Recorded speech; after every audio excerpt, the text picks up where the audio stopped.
اللہ تعالیٰ کے نزدیک دنیا کی حقیقت کیا ہے؟ ایک حدیث شریف میں آیا ہے کہ اللہ جل جلالہ ارشاد فرماتے ہیں کہ اگر یہ بات نہ ہوتی کہ مومن گھبرا جائے گی اور اپنی تکالیف کے مقابلہ میں دوسرے کی اتنی راحت دیکھ کر تکالیف زیادہ محسوس کرے گی تو میں کفار پر لوہے کے بٹیا باندھ دیتا کہ وہ کبھی کسی قسم کی تکالیف نہ اٹھاتے اور ان پر دنیا کو بہا دیتا۔ در منصور میں یہ حدیث آئے ہے، یعنی یہ سب کچھ اس لیے ہے کہ دنیا اللہ تعالیٰ کی نزدیک نہایت ہی ذلیل چیز ہے۔ بھائیو،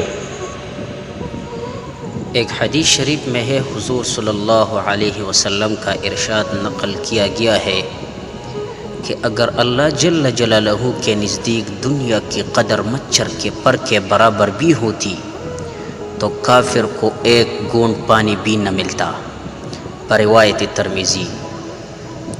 یعنی اتنے ذلیل اللہ تعالیٰ کی نزدیک دنیا ہے۔ ایک واقعہ ہے، ایک مرتبہ نبی اکرم صلی اللہ علیہ وسلم کسی جگہ تشریف لے جا رہے تھے۔ راستے میں ایک بکری کا بچہ مرا ہوا پڑا تھا جس کے کان بھی ندارت تھے۔ حضور اقدس صلی اللہ علیہ وسلم نے صحابہ کو ارشاد فرمایا، کون شخص ہے جو اس کو 1 درہم میں خرید لے؟ صحابہ رضی اللہ تعالی عنہم اجمعین نے عرض کیا کہ مفت بھی لینا گوارا نہ کرے گا، یعنی کسی قسم کا نفع بھی اس سے حاصل نہیں ہو سکتا۔ حضور صلی اللہ علیہ وسلم نے ارشاد فرمایا کہ اللہ تعالیٰ کی نزدیک دنیا اس سے بھی زیادہ ذلیل چیز ہے۔ مشکات المصابیح میں یہ حدیث شریف موجود ہے۔ مذکورہ حدیث شریف سے یہ معلوم ہوا کہ ایک مچھر کے فر کے برابر قدر بھی اللہ تعالیٰ کی نزدیک دنیا کی نہیں ہے۔ اگر ہوتا تو کافر کو نہ دیا جاتا۔ ان احادیث سے معلوم ہوا کہ کفار کا ماہ نظر صرف دنیا ہی ہے، اس لیے ان کو ان کی خواہشات کے موافق ان کی حسنات کا بدلہ دنیا میں ہی دے دیا جاتا ہے۔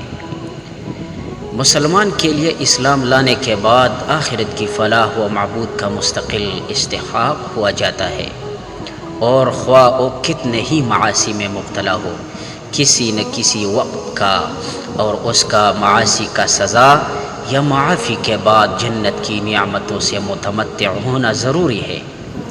اس لیے وہ اپنی بد اعمالیوں کی وجہ سے اس دنیا میں فتنوں اور مصائب اور غم میں گرفتار رہتا ہے۔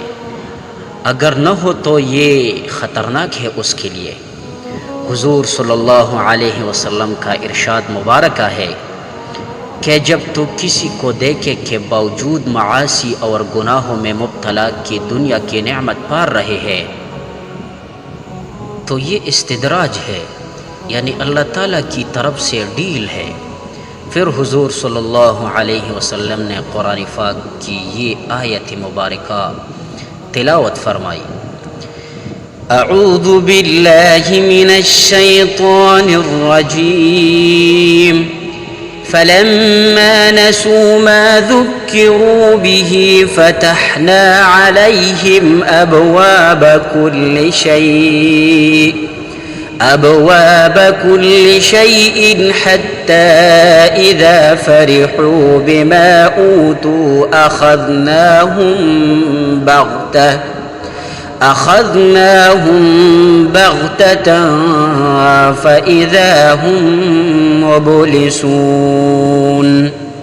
ان مذکور آیت مبارکہ کا ترجمہ یہ ہے، پس جب وہ بھول بیٹھے ان نصیحت کو جو ان کو کی گئی تھی تو ہم نے ان پر ہر چیز ان تک کے دروازے کھول دیے، یعنی خوب نعمت اور ثروت عطا کی، یہاں تک کہ جب وہ ان چیزوں کی میں جو ان کو دی گئی تھی خوب اتر گئے اور مستی میں ان کا کفر بڑھ گیا تو ہم نے ان کو دبا پکڑ لیا، پھر تو وہ بالکل خیرت زدہ رہ گئے۔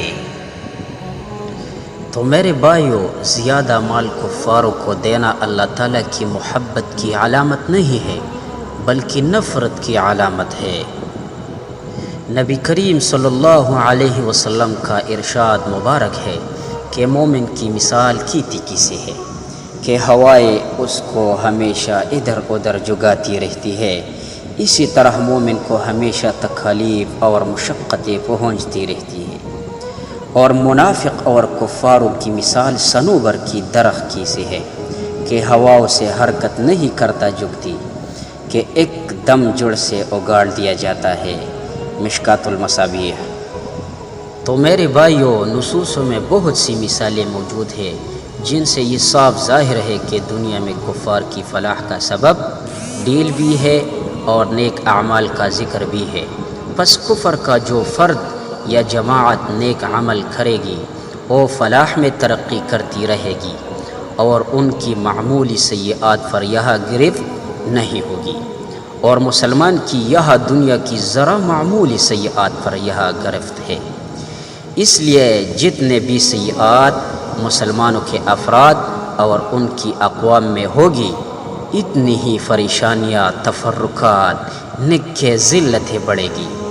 ان کے بچنے کی واحد صورت یہی ہے کہ معاصی سے خود بھی بچے اور دوسروں کو بھی بچانے کی کوشش کرے۔ اللہ تعالی ہم سب کو ان احادیث پر عمل کرنے کی توفیق عطا فرمائے اور دنیا کی ہر مصیبت اور ذلت اور فتنوں سے محفوظ فرمائے۔ آمین ثم آمین۔